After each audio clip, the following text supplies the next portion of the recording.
Today on Learn Me Something Fancy prisons. versus Shackleton's endurance. Hey Caleb, I got a quick warm-up question for you. Oh, I'm as ready. we start this off. Okay, which cereal mascots do you think you could take in a fight? I saw this online and I thought I would ask you. So you got, here's a couple. I'm going to say one. You think if you think you could take him. Okay. Count Chocula. He's pretty skinny. Too mysterious. I don't know what he Okay. looks like. Really? I don't know. Have you ever had Count Chocula? No, I have never heard those words before. Oh, really? I've had Cocoa Puffs. It's like it's a seasonal cereal. So like around Halloween. It's Frankenberry, Boo Berry, Count Chocula. Okay. I can't believe you've never had that. Never even heard Okay. of any of those. This Halloween, I'm going to get you some. Okay. Okay, here's another one. Yep. How about Toucan Sam? Toucan Sam. Fruit Loops guy? Uh, Is it Toucan? I think I could take him. Okay, yeah. How about Captain Crunch? It'd be 50-50. The guy he's pretty old. Okay, yeah. I mean, he's getting up there. I could take him. We're going to go with I could take him. Okay. How about the trio of elves that, what are their names? I think their names are Snap, Crackle, and Pop. The Rice Krispie elves? They're elves? Yeah. That's funny. I don't think I could take him. Yeah, 3v1, even though they're small. Sometimes I think in my head how I would fight off multiple people. Yeah. But something in my heart tells me that when you actually have to fight three people, it's probably different than in your head. Every type of fight goes way different than it does in your head, I think. In my head, I'm like boom, boom, pow. Yeah, you can flip them around. visualize it all out. Yeah, careful. I'm gonna break your wrist. You better secede. Succeed. Okay, how about Buzzbee, the Cheerios mascot? His name is Busby. Yeah, I just looked it up. I could take him. Okay, yeah, I no question. Worst about I that. get, a swollen hand. Yeah, easy peasy. Yep. Okay, how about this? Tony the Tiger. He's got me. He would absolutely destroy you. I don't stand a chance. I'm looking at a picture of this guy. He's like holding a baseball bat. Just to be fair, he wouldn't use the baseball bat, of course. But he has big biceps. Yeah, I don't know how to fight. Yeah, I don't know if he does either. But To be fair, when you get big enough, it doesn't matter anymore. because you can just take as many hits as you need. Yeah. One punch, you're good. If you're Tony the Tiger. Yeah, exactly. Thanks for asking. I feel better prepared for my morning cereal endeavors now. Okay. Yeah. It's always good to just like be aware, like in case you make one of them mad someday. Yeah. Or something. Just know when to. You got to choose your fights. So. What a start. we had some technical issues with our camera last week, and hopefully it works this week. So if you're watching it, sorry. Yeah. But if you are watching, it's good to see you. Yeah, we can't see you, but it's good for you to see us. Okay. So if you haven't listened before, this is a competitive teaching podcast where we each teach each other something. Yeah. The loser has to do a punishment. And I lost last time, and the punishment was that I had to shower with my socks on for a week.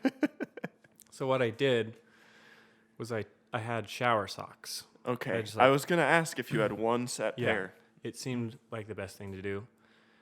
And so I put them on, get in the shower, and honestly, it was not that bad. Really? I'm going to be honest. So the reason it wasn't that bad is because I prefer a water slide over a log flume. Oh. And I'll explain that. Yes, because please elaborate. A log flume, I don't enjoy that much because you just get kind of wet. But a water slide, you're going to get all wet, so it doesn't matter. So I'd rather, I'd like jumping in a pool, but I don't like getting rained on. Okay. I'd rather not just be a little bit wet. Can I ask you something really Yeah. fast? What on earth is a log flume? So much to teach you today. Count Chocula. Splash Mountain, a log ride. Oh, it's just okay, I know what you're talking about. Yeah. I just didn't realize that flume was a word. Yeah, I guess. flume is a deep, narrow channel or ravine with a stream running through it. Wow, way to have that information ready to go. Quick typist. So like, if you step in a puddle of water with your socks, that's horrible. Yeah, agreed. But if you shower with your socks on, you're all wet anyway, so it doesn't really matter. No longer a log flume. Yeah, Interesting. it's like since you're all wet, you don't notice that your socks are wet. So maybe what the punishment should have been is like Just jump in a puddle and then put your shoes on and go about your day. Oh, that would have been horrible. Maybe in a couple seasons we can bring that back. Okay, that can make a return appearance. I was thinking though, like you have to shower with one foot out of the shower. Oh, like pretend you have a broken leg. Yeah, that's pretty frustrating too. Now that I think about it. So it wasn't too bad. No. First time I was like, oh, this is kind of weird. But after that, just get your shower socks on and go. Do your normal thing, you know? Part of me is happy for you, and the other part of me is disappointed. Yeah. But you live and you learn. Some punishments are better than others. So since you won last time, you get to choose who goes first. Yes. Yeah. I forgot that. We're switching things up this season. Yeah, I think that I'm going to go first this time Okay. since you took it last time. Okay, sounds good. While you do that, I'm going to double check the video is good, and you keep going. Pretend Okay. I'm just here. Yeah? Sounds good. Yeah. Let's go. So, I don't have a big fancy intro for this one. I'm just going to come right out and say it. Today I'm talking about prison. Prison. Okay. Well, so my topic's a little scattered because when it popped in my head, I was like, I wonder what like the nicest prisons are. And I was like, I wonder if there's prisons with like pools and water slides. And Oh. that's what I had in my head. Yeah. I looked up prisons like that. Turns out there's a lot of fun prison facts. We're going to mostly focus on Norway, if that's okay. Yeah. But Well, yeah, that's okay, I think. let me open on this fun little tidbit of a story that I learned about prison. Have you heard of I'm going to get this pronunciation wrong again, the Pavan prison? No. Heard of it? No. You don't know your prison? Nope. Okay. Take a guess. Where is it? Norway. No. It's in France. Guatemala. Oh, okay. And this is... Okay, we're going to list this as a nice prison. But my topic officially today will be nice prisons. How's that? Okay, sure. Or fancy prisons. Yeah. But currently, this is a nice prison. It's considered more of a rehabilitation center. And inmates that go here, they do stuff like grow vegetables, and they tend livestock, and it's really pretty cool. Is there like a specific crimes that get you sent here, or is it just pretty much anything? I think they just have your typical inmates in there. I don't think it's anything crazy. But the reason I bring this one up first is because in 1996, September 6th of 1996, this was a different type of prison. And I just learned this story, and it's kind of interesting. Turns out there were 1,500 prisoners in there. Okay, they're all packed in. It's in Guatemala. Mm-hmm. It's a typical-looking prison, so it's got its cells, its big building, and then it's got its big outdoor space, and then tall, fenced-in, barbed-wired area. Typical-looking prison, right? Mm-hmm. Turns out there were some really violent people in there. I mean, we're talking like drug lords and gangs, lots of gang-related people stuck in there. And things were getting more and more violent. And eventually, the Guatemalan government decided, you know what? We don't want to deal with this. So they abandoned it. They actually, on September 6th, 1996, they signed like 48 documents with an official stamp of approval that transferred the administrative power to members of the prison. So they gave it to the prisoners? Yeah, they said, this is still a prison, and you're stuck in here, but we don't want to have any control over it. You just go crazy. Isn't that weird? That's very weird. And it's because it was just so violent, I think, and there was so much to deal with. So this place officially became like a state within a state, and it had its own government and everything. So they just basically took all the people that were working there out and kept it closed down. Yeah. Huh. Like everyone's still trapped in there, but they gave control to a group called the Order Committee, which is just a cool name. And the Order Committee was really like the richest, worst prisoners in there. And they just gave them control of the whole prison and 1,500 prisoners. And it was, let me preface, it was very violent and not a place you would want to live. Yeah. But it actually ended up kind of cool because they formed a government. And they had elections. Now they were extremely rigged elections, and there was a lot of blackmail and violence so that the people already elected stayed elected. So did it really matter? Not really. But there were elections, and they kind of formed their own little government. And then they kind of created their own little city within the prison. So they started building, and the richest people had big fancy homes and jacuzzis. And then the poorer prisoners that were in there, they were stuck living in the cells, and they ended up working for the fancier prisoners all within their own little government. And they built restaurants and cafes and barbershops, a hotel, a brewery. They had a full arcade, a couple art studios, and a church. Wow. They built it all within the fences of this prison. So I hear jacuzzi, and I'm wondering, Yeah. did people put in the same food, this same food that they normally would, the same imports, I guess? I think so. Or could they buy stuff for their prison from This outside? story gets really weird, and to be honest, I don't really understand it because this wasn't even supposed to be my topic. This was just this is a fun story. Okay. But I don't know. I would assume they would have to have some sort of import because that's the only way they could all stay alive, right? Yeah, but then I'm wondering about money and Yeah. sounds like they have some kind of currency. Is that actual money I think so. or Because or just trading? so they locked it off, but apparently it wasn't secure. So I think that people were actually able to leave the prison and come back. And I think, I don't know this for sure, but I think that this order committee had control over who left and who came back. Because there were stories of hitmen being hired out from the prison who would go out and then return to the prison city afterwards.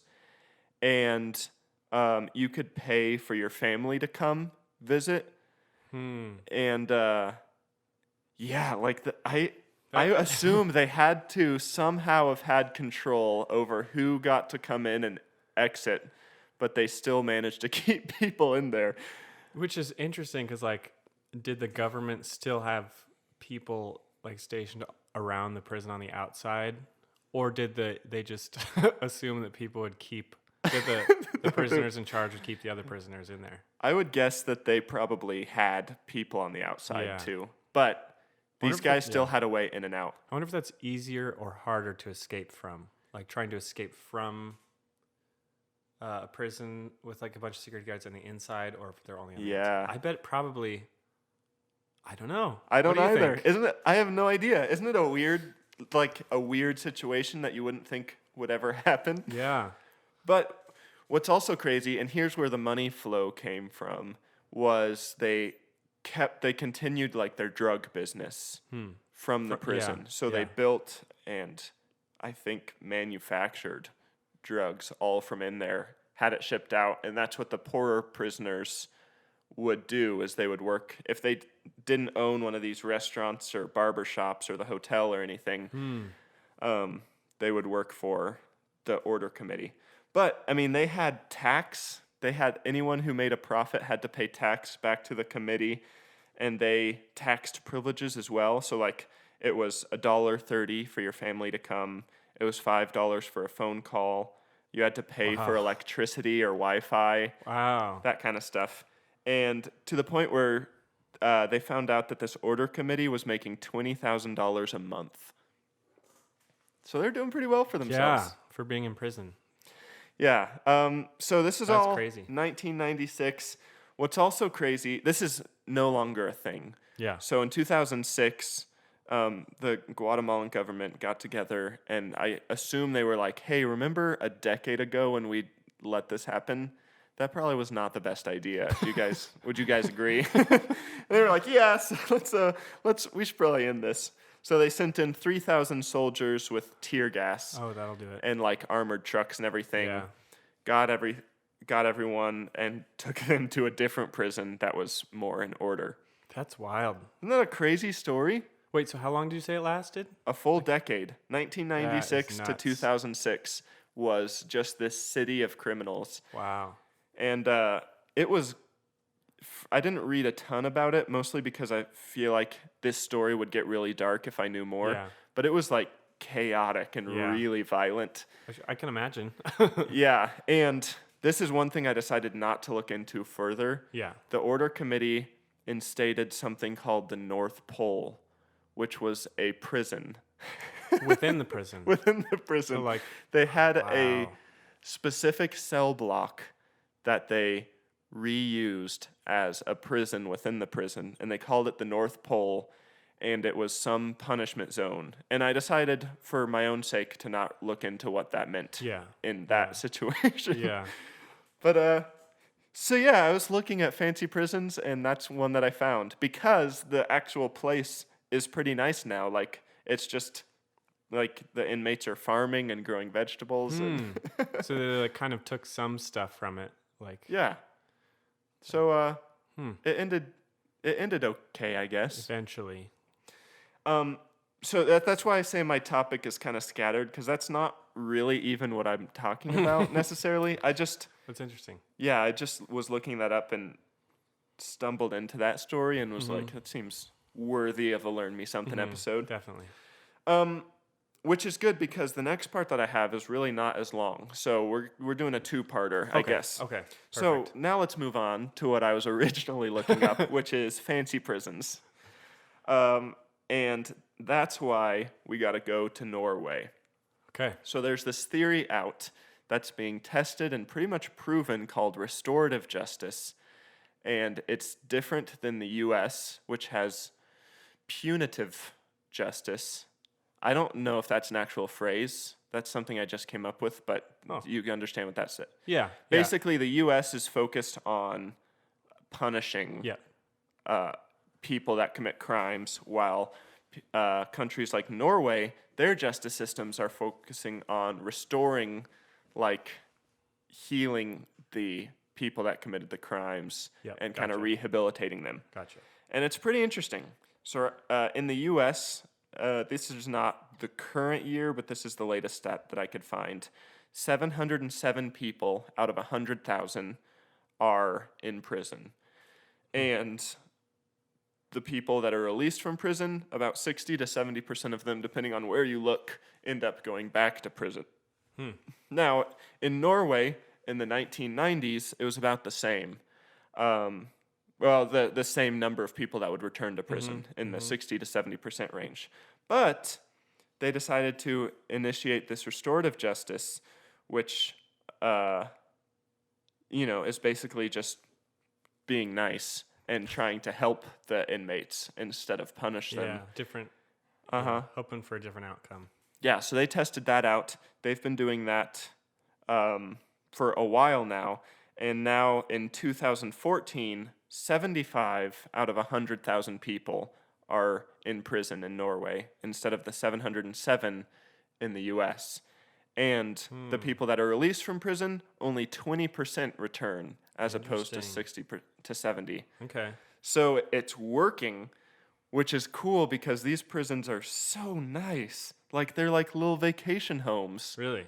Yeah. So, we'll talk about two of Norway's coolest ones, but let's talk about what they changed. So first of all, they changed their focus. Like I said, they switched from punishing to rehabilitation.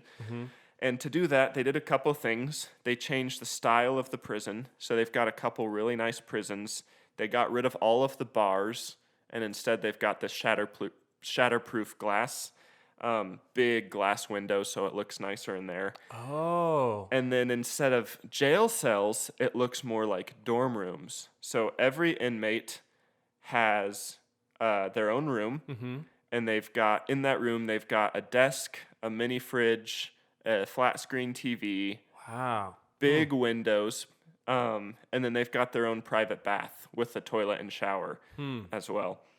And then you come out of your cell and you've got shared living space with a couple other cells. So you've got like really nice couches and a hangout area. I saw some pictures had like chessboards and stuff, and then a big flat screen TV and a full kitchen with all the like knives and everything. They just had. Oh. They just have everything. That's pretty interesting. That seems like something that someone's like, I think we should just have everything available. And then other people are like, that seems really sketchy. Yeah, I read one quote from a guy who was a warden in the U.S. was like, that's pretty much like utopia. The only way you could make it more progressive is to just hand them the keys as well. I know. But the crazy thing is it's working, and that's what makes it so cool. Oh, and by the way, the prison I'm talking about right now is called Halden Fengsel. Okay. I'm pretty sure I've got the pronunciation right. Halden space Fengsel, if you want to look it up. Yeah. And it's their maximum security prison. So this is like for the worst of the worst as far as criminals go. And it's designed to create a calming out atmosphere instead of, the typical prison you imagine is just blank, cold looking, harsh, more for punishing. But theirs is different. They're trying to make it look nice, to be calming, and really to help people heal. And Halden Fengsel also has a rec room where they've got like video games and just typical stuff you do when you're hanging out with people. There's also a full service gym and like a climbing wall. So it's just a really cool, fancy place. And my favorite part is that the guards are friends with the inmates instead of guards of the inmates. So they eat meals. They eat their meals with the inmates. They like play video games, play sports with the inmates. Basically, they're just friends there that are also happen to make sure you're not trying to escape. Yeah. But Norway basically said, we think that taking away their freedom is punishment enough. Now, everything we do should be to help them get back on their feet. So, pretty interesting there. And then another thing they changed is education.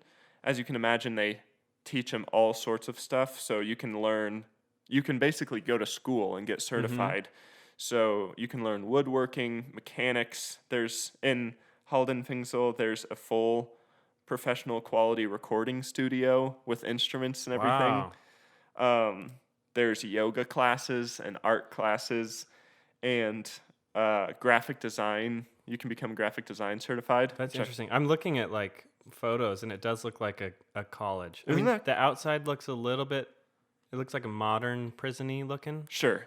But the inside looks like a place I would be okay with living. Have you seen like the living space? Yeah. Isn't that cool? Yeah.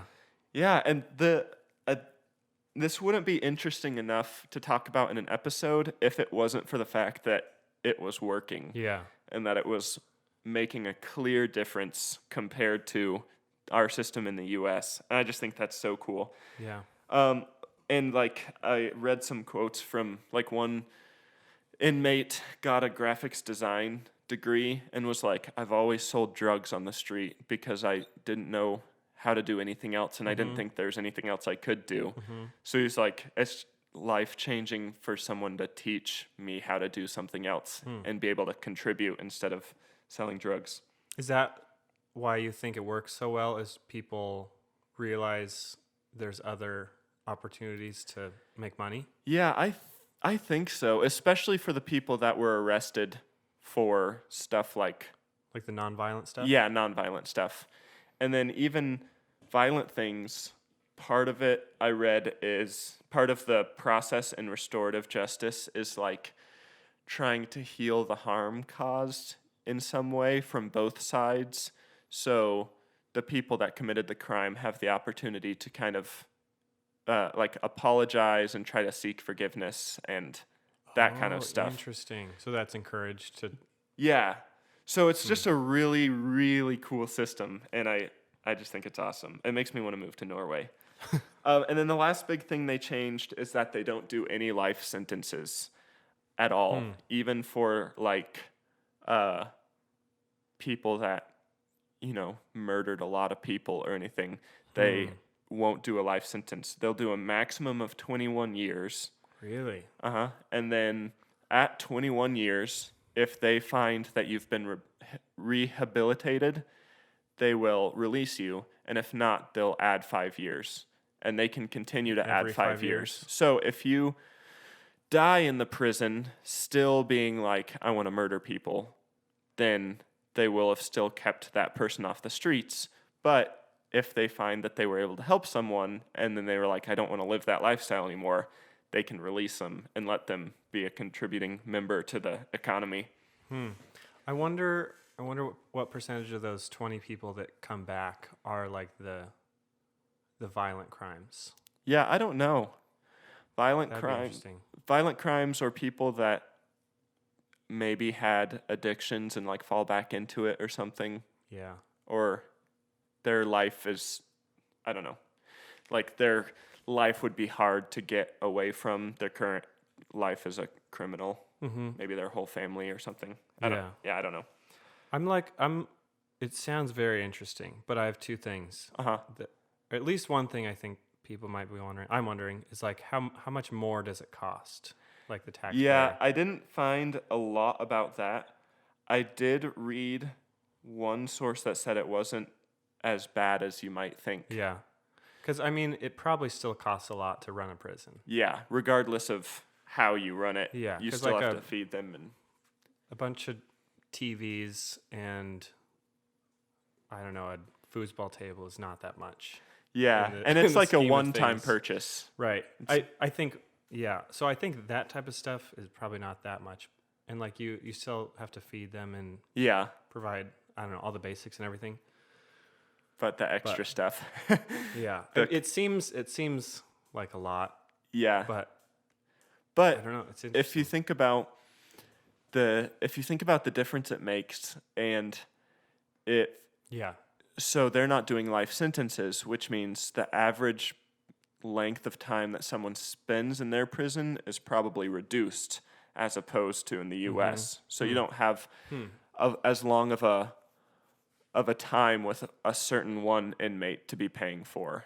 And then since it's so much less as far as the amount of people that come back, then I would imagine it's being reduced over time. The amount of people going to jail is probably decreased Yeah. as opposed to the U.S., which I would imagine. If you come back more, there's more people in the cells and more. Yeah, it's Costs going to more to just keep them keep there, yeah. getting more and more and more and more. So I think, honestly, it would probably balance out if I were to make a guess, just Yeah. in terms of overall. Yeah.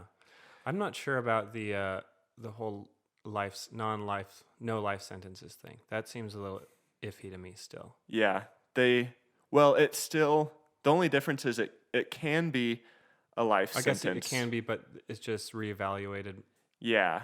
So instead of saying you will die in here, it's saying there's a good chance you'll die in here unless you change. So it just, I think, allows a little extra room for people to get better. Yeah. And it's easy for me to say that not being there, but it seems like it would be, I don't know, if I'm just thinking of somebody who's like committed a bunch of violent crimes or Yeah. just has done some really dark stuff, and then to say, we'll let you out again if you're good. Right. So, it's like, it seems,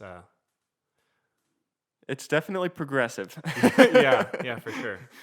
But it is a really cool concept, and it's cool that they don't get so many people coming back. Yeah, it is. It Like, is cool. That seems like. And I would guess they've got a pretty decent system for judging whether or not someone's ready to. Yeah, I'm sure. It's just, just thinking about it is it's hard for me to be like to say that seems like a good idea. Yeah, It seems like a bad idea. Let's to me. let them back out. Yeah. But it's But we've also grown up in Yeah. the U.S. too. yeah, that's just what we think is best, I guess. I don't know. Yeah. This is like more of a serious topic I than know. what I typically do. Back to the fun stuff. Okay, yeah. And then I'll be done. Sure. Look up one last cool prison in Norway. Got it. It's called Bastoy. Bastoy prison. Oh, it sounds like a little farm. It's an island. Oh. So this is their minimum security prison. Okay. All of the inmates live in cottages. And the cottages have like a patio and like lawn furniture Yeah, out there. There's like a picture of a guy just like sitting out in the sun taking a nap. Yeah, that's so the first one I talked about is their maximum security. This one's their minimum security. That's interesting they put the minimum security on an island. Yeah, it is. But there's no gates, no locked gates anywhere. Oh. There's no barbed wire anywhere. Oh, there's- interesting. There's beachfront that they can go to all over the island. There's also like tennis. There's horseback riding. You can go fishing if you want. Or like that guy, you can just hang out on the beach and sunbathe. This is what Norway's minimum security prison is. Isn't that crazy? Yeah. Okay, I have two more questions. One, do you know if anybody has committed a crime in order to get to one of these? Committed a crime to purposefully go. I've actually heard of that, people doing that in like American prisons. I feel like I heard a story about that once. Like some guy that was just so hungry. that he committed a crime to get food Just and something yeah. non-violent, like, or maybe, maybe we've talked about it. I don't know. Just like robbed a bank or something and then just stayed there and Yeah. then so he could go to prison. I'm pretty sure I've heard that. So have you heard anything about if Uh, anyone's done that? No, I didn't look that up. Because I guess you, I don't know. But like That's interesting. yeah. It is I mean you do work. So they Yeah. work on the farms and they work with livestock. So and you're not allowed to leave. So there are definitely some Right. freedoms. That's their whole thing is Right. we take away freedom, but that should be punishment enough. Everything Mm-hmm. else should be to help them out. And apparently cottages and horseback riding and sandy beaches apparently that's what they mean. Yeah. But yeah. Anyway, I just wanted you to see how like imagine a prison in the US and then compare it with Yeah. this prison here and just the shocking difference, but how much more effective The these numbers seem to be. working for him. It's something. It's interesting. Yeah, it really is. It really is. Do you know if anyone's tried to break out? I don't know. Because it's easier to break out, but less incentive to. So I'm sure that if they do have breakouts, it's way less than Yeah. any other prisons. And I would imagine probably on that one, they're not spending a ton of time there at their minimum Gotcha, security. Yeah. Because like I'm sure if there's probably guards still, but like Yeah. it's probably way easier to just try and swim to land. I don't know how far away it is from. Yeah, me either. I That's decided crazy. not to look up like prison breaks from these places because I feel like a lot of podcasts talk about that kind of Oh, stuff. okay. Yeah. But you're right. It does seem like you could just be like, okay, I'm done at prison, and just I like feel swim home. changed. Yeah. Or like take your little lawn chair, fashion some kind of raft. Yep. Or just get on your raft that they probably give you. And just paddle on home. Can I borrow At this night. fishing boat? You're like, sure, just have it back by sunset. Okay, well, that's all I have. I just thought that this was really Yeah, fascinating. it is. I'm very interested. This is like the type of thing that makes you want to learn more about it. Yeah. See what other people have to say. Yeah. Okay, so that's the end of my topic. Okay. Quick pause before we move on to yours. I actually today, if you've listened, you'll know that one of Josiah's punishments in the past was that I received a free food delivery. So anytime I want food, up to 3 times, he has to. I have to Uber Eats for him. Yeah, exactly. And I haven't used it, and it's been months now. But today, on our way over to record, I decided to use it. I had him go pick me up some Chick-fil-A, which is funny And I because got my hole puncher and I punched out number 1. Just got 2 left. it's also really funny because I live far closer to Chick-fil-A than you do. Yeah, I literally got stuff out to make quesadillas. I had it all like out, almost turned the stove on, and then I got a text from me. I was like, well, I guess I'm eating Chick-fil-A today. So I put all away and headed out. Man, that made me really happy. I just was like, I was running a bit late, and I was like, hey, can you?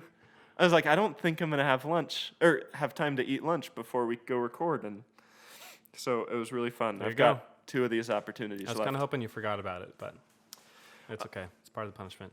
And this hole puncher is kind of fun to fidget with. Yeah, I've been playing with it. It looks like a good time. Yeah. Before we move on to your topic, Yep. do you want to tell the people about Patreon again really quick? Yeah, so we've got a Patreon. You can find it at Learn Podcast. We'll link it below. You can, if you feel like this podcast brings you any value and want to help us out, we would love it. Cool. No pressure, though. No. And no also, pressure. this podcast is sponsored by products, by brands. Brand. So make sure you go check out products by brands. At business.com. Okay, what you got, Josiah? Okay, so I got a story for you this week. Oh, I love these ones. And I don't have any notes, so Good. hopefully I know the story well enough that I can tell it. Perfect. That's that's pretty risky. You It get is. +5 in risk points. Thank you. Yep. Okay, that's nonsense points, but I'll take it. You know what? No points are nonsense points. Yeah, exactly. It's ego points or something. Okay, Ego points. so have you ever heard of Shackleton? Shackleton. Shackleton. No. Okay, Radio Shackleton? Ernest Shackleton. Ah, So he was a polar explorer, Arctic explorer, okay. a little over 100 years ago. Okay, nice. And so back in the day, this was kind of the new frontier. People had never been to the South Pole before. Nobody had. It was not explored very much. And so this is like the big thing, like kind of how you have like, it went from polar exploration to like space exploration, and I feel like deep sea exploration has kind of Yeah. been going a long time, but maybe that'll be the next thing. That just kind of the general public is excited about. Yep. And he wanted to be first person to the South Pole. Didn't make it. Ernest. A Norwegian guy, actually, speaking of Norway, was the first one. Amundsen was the first one to make it to the South Pole. And Shackleton's like, shoot. Well, what else can I do? And so his goal for this particular voyage was to become first person to cross Antarctica on foot. Uh-huh. So he took a boat out called the Endurance. Love it. Good Yeah. name. It's a fitting name. Foreshadowing. Oh. And he actually changed it to the name Endurance after like his family, I don't know, saying. Mm-hmm. And I think it was like endurance prevails or something like that. Something rich. Right, yeah. And so he raised funds to go on this. Basically, he found sponsors and said, if you pay me money, I'll do it in the event that I succeed. And I'll come back, I'll write a book, I'll do interviews, I'll go speak at places, and we'll bring some scientists along. We can try and make some scientific discoveries. It's pretty cool. Yeah, it's a fun idea and for some cool adventure. So he goes out, he hires a bunch of guys. He put an ad out in the paper, and he got like 5,000 people to apply. Oh, wow. He ended up hiring 26 men. Okay. A lot of people. He was very okay. So his personality, he was very had a little bit of an ego. Apparently. Oh, boy. Too many ego points. Yeah, he's been given too many ego points in his day. And he's very confident and sure of himself, but people sometimes were a little bit turned off. Not like he was over the top, like all about himself, but He's just like a little bit of an explorer personality. yeah. Yep. And so some people he would hire just based on the look of them, he said. Nice. Like, good idea. I think it was the meteorologist he hired because he had glasses. He's like, this guy, he knows. he's a smart looking guy. He He's got some gets glasses. it. And His eyesight is some bad. of the scientists he kind of just hired willy-nilly because he wasn't as concerned about that, but just to please the sponsors. Yep. And so he purposely hired good seamen, like people to captain the ship. He had a really good second-hand man. Very important. And captain. Yeah. And so it turned out that like a lot of these people, he kind of was said to have been able to read people pretty well. Mm-hmm. And maybe that was kind of part of it, was these people are easy to get along with. I like the look of them. I think we can all work together as a team really well. Just going off instinct. Yeah, Gotcha. exactly. And so they set off in August 1914. Mm-hmm. This is right when World War I is happening. And they seriously considered postponing the trip, Okay. but eventually they decided we're going to go on with it. They felt bad about, like, we're just leaving to go on some adventure while the rest of our country is fighting. Yeah, and these guys are all British. So they left. 3 months later, they got to a whaling station in South Georgia. Wow, that's so long. Yeah, and that's just the start. I'm just gonna breeze over that. But South Georgia is an island that is kind of it's close to Antarctica. Nice. It's in the Weddell Sea, which is just south of South America, Argentina. You can I think now you fly from Argentina to get to kind of some of those research stations. Nice. But is that livable? Can you live in South Georgia? Yeah. Okay. Whaling. Yeah, there's a church, there's Nice. places to stay, there's mess hall, I didn't know if it was like super Antarctic-y. I mean, yes, but it's people live there. Okay. I believe. You know what? It may be. I haven't looked into what it looks like now, but back in the day, at least, that's where they'd pull the whales and chop them up and send them off. So, starting December 5th, 1914, they head off for their expedition. Love it. They encounter pack ice, which is just ice that's floating, frozen seawater. Yep. Is floating, and just kind of the wind pushes it and currents push it, and sometimes there's a lot of force that can push them together and pull them apart, and it can get scary sometimes. Oh boy. Did it get scary for them? So 2 days after they left South Georgia, they entered the pack ice. Okay. Which is kind of scary. They had a boat that was built to ram through ice up to some point. Yeah. And that is scary though. Yep. I would be spooked. yeah. And about a month and a half after they entered pack ice, they got trapped and they couldn't push through anything anymore. I'd be very spooked. Yeah. And this is, remember, December. It seems like, why would you go into Antarctica in the beginning of winter? But it's a southern hemisphere, so it's summer. Right. Beginning of summer. Right. And so they were kind of surprised to find all this pack ice in the Arctic summertime. Mm-hmm. And some of the Norwegian whalers that he encountered said, you probably should wait because we've seen some stuff. We know some stuff. Yeah. Might be good to wait. He's like, no, I'm going to go. It's happening. I've spent 4 years fundraising. I got to go. Yeah. Got to do it. And so they're like, fine. Those whalers. So since they got stuck in the ice, they were still able to like use the boiler and everything. They had a radio, Okay. but this was like just in the infant stages of radio, and they couldn't get anything.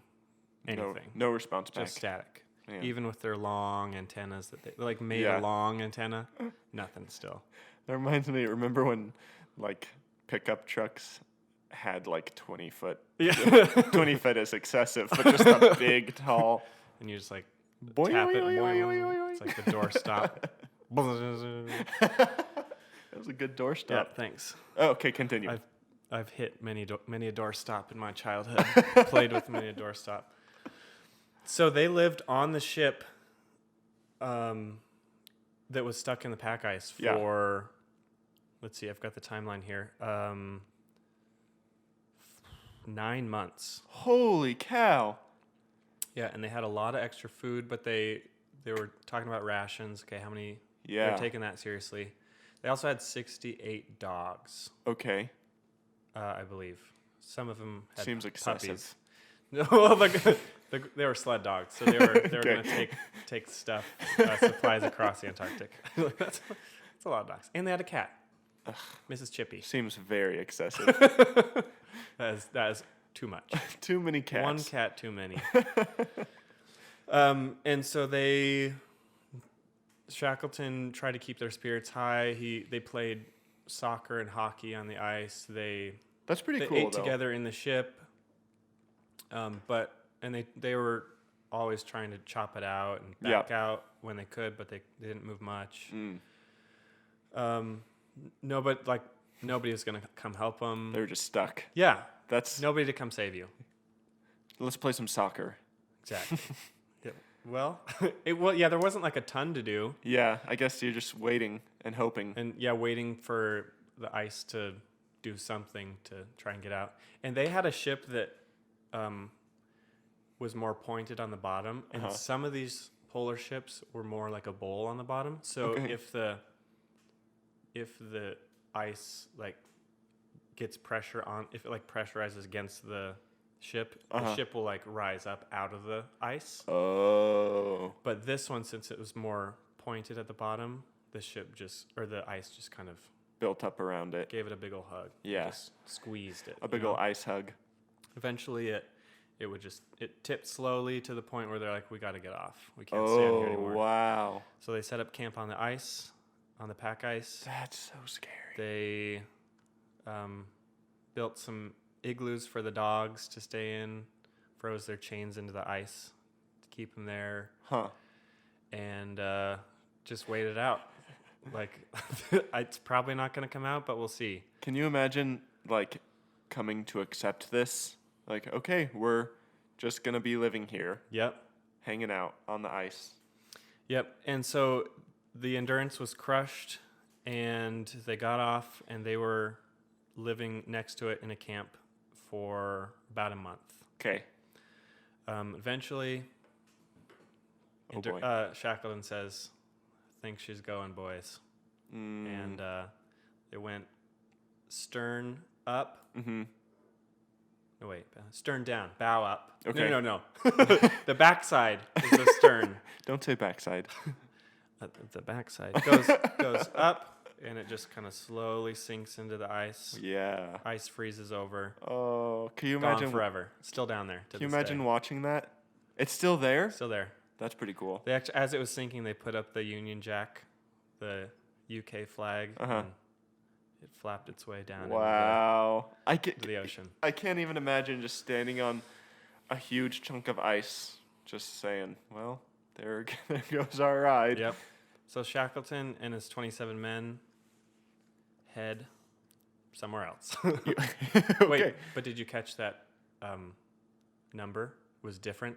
I forgot to say this earlier. What number? 27. He hired 26 men. There was a guy who snuck on. What? He had a friend who got hired, but he didn't get hired. What So a twist. They snuck him into like some back room for a couple days until it would have been too much to turn back. And That's. he was like 18, I think. You know this like- kid's like, What every if I- every time I sneak into a ship. Yeah, so that's kind of interesting. So he's out there as well, probably thinking, why did I do that? Why did I not stay home? Me and Captain Crunch. So at this point, everyone's fine, cold. They're kind of getting used to living in the Antarctic. It's been just about a year since they've been in the ice. That's insane.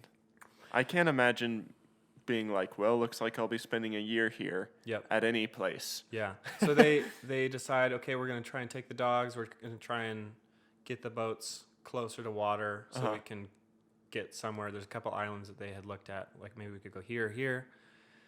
But it was so hard just because the ice is it's just like a mountain. It's just like pushing itself up and out, and it's not flat like I would think it's like. Yeah. But there's like, I don't know, ice pushing up, and Yeah. it's just really hard. And they were making like just over a mile a day, but then they would take a reading from like the stars or the sun and be like, okay, we've drifted like 19 miles. So what is the point of even? Yeah. So Let's just ride this out. just see where it goes. That's crazy. So they kind of they set up another camp, went back to get some other supplies that they had left. Eventually they had to shoot all the dogs because they were running out of food. They wanted to keep as much supplies as they could. Yeah. So that's pretty sad. I had a feeling that Yeah. part of the story was coming. Yep. Yeah. And by this time, the dogs had been so close to a lot of the men, it was really hard for them too. Yeah. Because like some of them were like pets to them. Ugh. So that's pretty rough. That is rough. Thanks a lot for this story. But they set up a camp. Lots of crazy stories happen. At one point, a couple days, I don't know how long this was. At one point, they had a camp set up, and Shackleton woke up in the middle of the night. The ice. I think he was walking. He just something fell off. A crack in the ice happened all the way right through his tent, right where he slept. A crevasse? A crevasse. And apparently there was another guy who a crack opened up underneath him while he was sleeping. He fell in the water halfway. Whoa. And just as the guys were just after the guys pulled him out, the ice closed again. Oh, that's scary. So he's like soaking wet in the middle of the night. Is there a movie about this? There's a couple. Okay. I was going to say there should be. Yeah.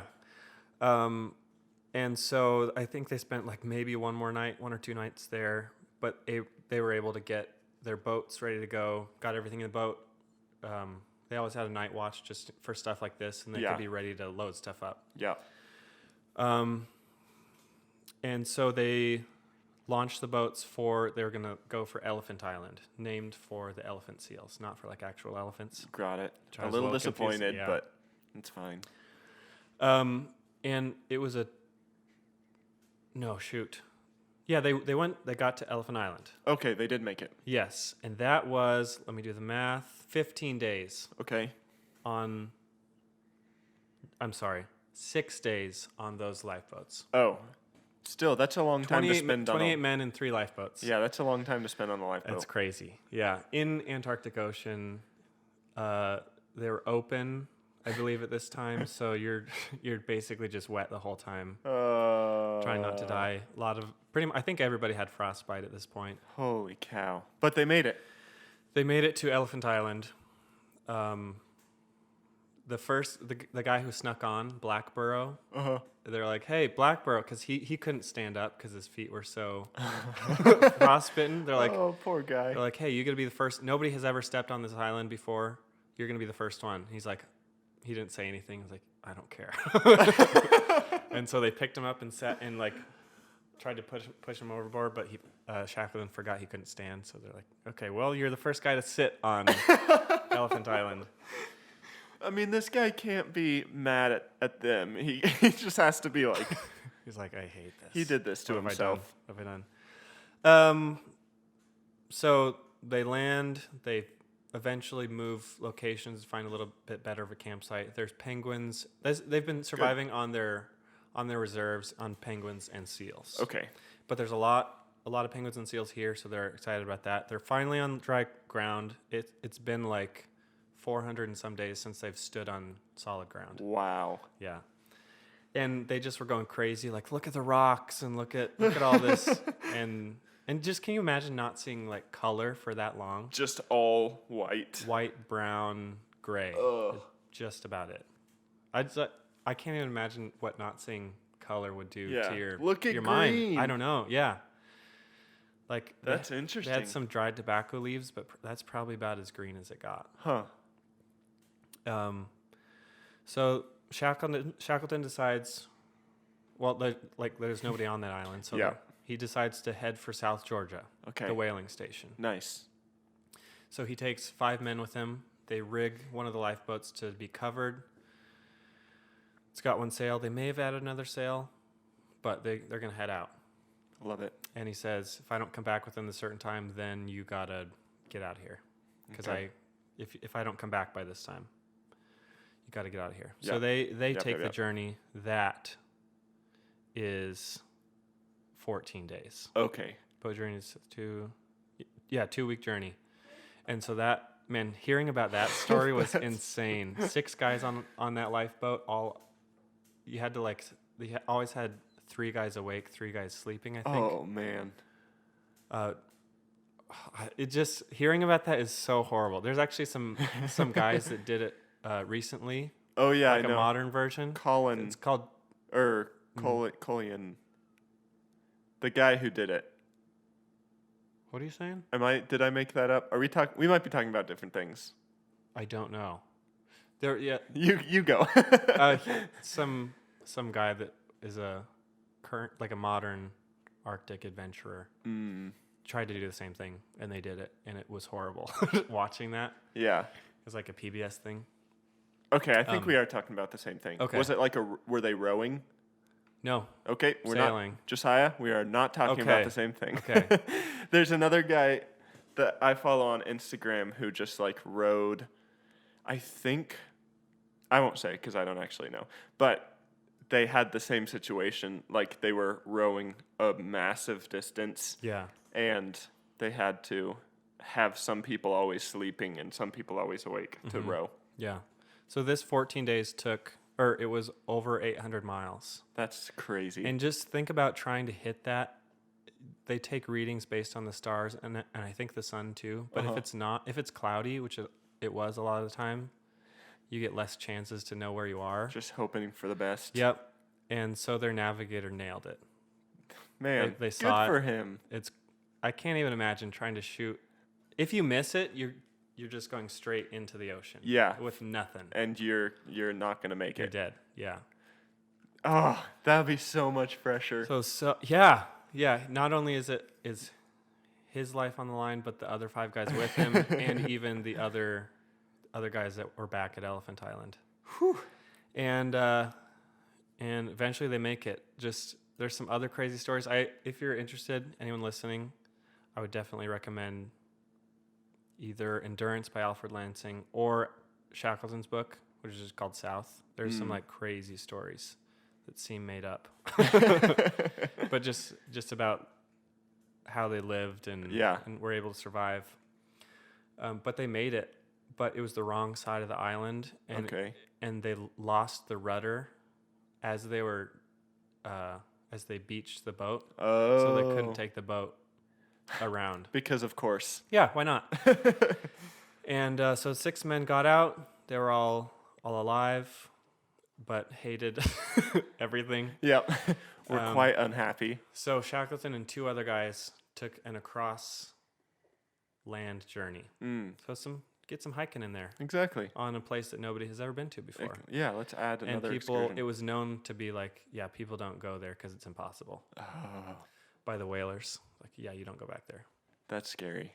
So, That's very scary. So that took, I think, just over a day. Okay. Oh, so it wasn't horrible. No, but they had an adze, which is some kind of woodworking tool that's Nice. similar to a pickaxe, but it's not. Okay. And they had like a length of rope. And they're climbing up glaciers and mountains, and had a little bit of a few setbacks doing that.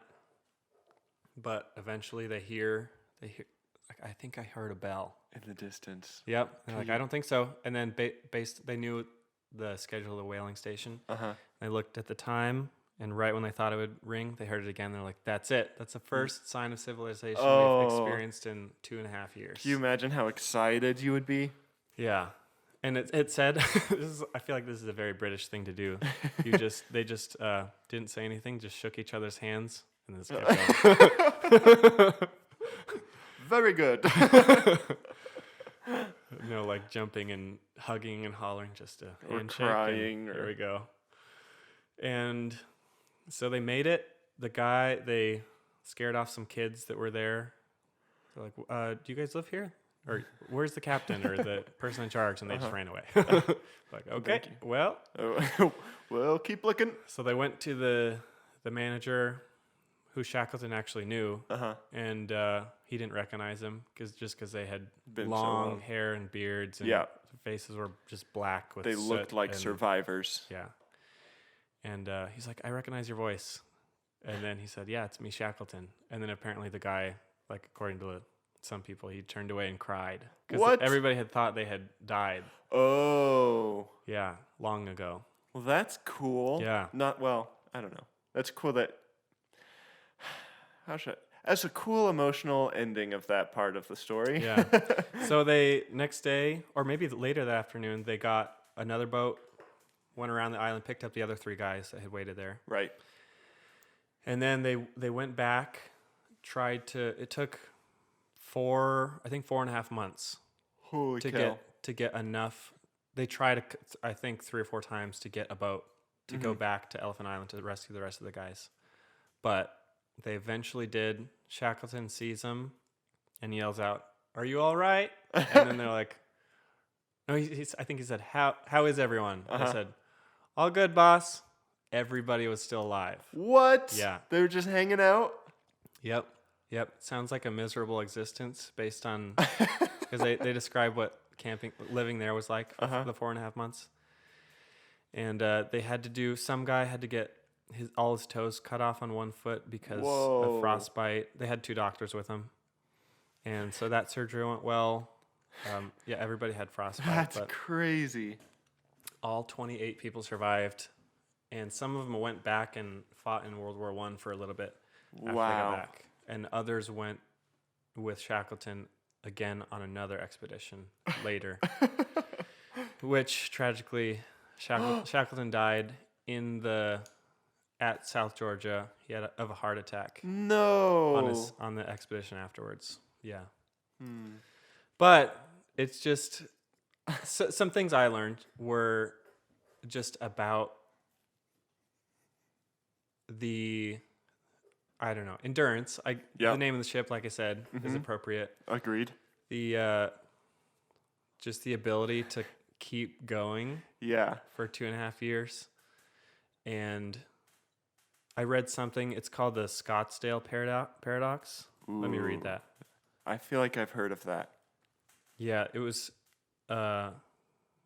this guy who was a prisoner of war came up with it. Or it's like named after him. Okay, yeah. So James Stockdale said when he was asked about the prisoners of war who didn't survive in Vietnam, he said, "Oh, that's easy. The optimists." So he said you have to have some combination of optimism, but also realism, like knowing, not pretending that you're gonna be able to get out and just like always having optimism, but having like being very realistic about the situation you're in. That's interesting. Because he said the people that would like wait for Christmas to be rescued, but then that would never come. Then they'd wait for maybe Easter, I can be home. Yeah. But that would never come. Those people would just die of heartbreak, he said. Wow. So I think that applies to the Shackleton expedition because they realized the situation they were in, but never gave up hope that they never gave up. Yeah. Even knowing what they had to do, they still kept going, but also were like, this is very dire. People might die, but we have to give it everything it got. So it's kind of cool. Yeah. I cannot imagine being in that situation.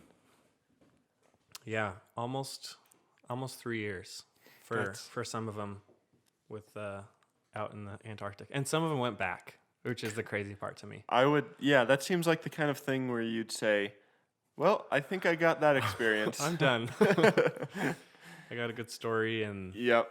yeah, Now I'll be a writer or a restaurant owner, something. something like yeah, little settle down safer. a little bit. Yeah, it's also interesting learning about Shackleton's like leadership style. Like he would purposely give treats of food, like every once in a while when he could tell that morale was low, he would like increase portions or like rations for a day or something, or he purposely would give other people, like certain people, leadership that he knew could handle it, but would also ask for people's opinion that couldn't handle the leadership, but might act out if they weren't like the type of people that expect to be a leader but might not be the best of leaders. Yeah. He would ask for their input to make them feel like they were a part of it, even if he didn't need it. But not have them. Yeah. So he was very good at, and he would like he put certain people in tents together. Huh. So he really did understand people. I think so. That's pretty cool. Yeah. So there's a couple interesting leadership lessons just about just managing groups of people. And very interesting story, and I thoroughly enjoyed learning about it. Like at one point, I was just like listening to it, riding my bike, and my jaw dropped. What? A guy fell in the ice, and then they pulled him out, and then it closed again. That would be so scary. And he was in a tent too. Yeah. So we had to get out of that tent. I feel like that would be the most difficult part. Yeah. It's crazy. So it makes things seem a lot easier in my life. Life in general. Not much to complain about here. Yeah. All is well over here. Yeah. Yeah. So that's the story of Shackleton's endurance. Yeah. Nice. Love it. Yep. I think we're still having video issues, so if you're watching, sorry about that. We'll get it. We'll get it one day. Man. So cool. Okay. So this episode we've got prisons versus Antarctica. nice prisons. Nice, fancy prisons. Yeah. Yeah. Good prisons. And also that one other one. Strange prisons. Interesting prisons. Yeah. Maybe that's better. Yeah. Do you want to tell them about the punishment? Yeah. Okay. So this punishment is loser is going to have to wear an eye patch for a day. Should we say 24 hours? 24 hours. It's not bad if you're sleeping. Yep. It's like normal. Uh-huh. Yeah. Oh, the roommate's back. Chaz is back. Hi, Chaz. Anything to say to the people? Nope. Okay. He says nope. Busy man. Getting married this week. It's exciting. Big deal. Big It's deal. a big deal. A lot to do. Yep. So, yeah, are you nervous about that? Having to wear the eye patch? Or? I'm not too concerned about it. Okay. I think I'll be seeing with both eyes for the next couple weeks. Okay. Yeah, so that's what we're going to do. So if this is your first episode you're listening to, you can vote by clicking the link in the episode, or you can go to our social media. That's at Learn Podcast, just about wherever. And we'll have the voting up there. Again, go on there, choose who is your favorite. We'll tally those up, and then Josiah will be doing in a little bit of eye mask. Josiah will be wearing a one-eyed eye mask. Eye mask for Cyclops. Real fast, 30 seconds. Why do you deserve to win? I deserve to win because I taught you about a story of tenacity and leadership and about the endurance of the human spirit. Wow, that's pretty And good. You are inspired. I know. I know. You must be inspired. Okay. Well, I think you should vote for me because we learned today that sometimes being nice to someone, especially if they did something wrong. I know I'm reaching here, but I'm trying to find like a moral story. Sometimes being nice to people, even when they did something wrong, is a better way than to punish them. How's that? And also, beachfront prisons are pretty cool. Something to think about. What do you say we wrap this one up? I think so. Let me try and hole punch this straw. I want to see how strong it really is. Oh boy. Okay, I just took that straw out of commission. Nice. Can't use it anymore. Strong hole punch right there. Yep. On that note, Larry, play us out.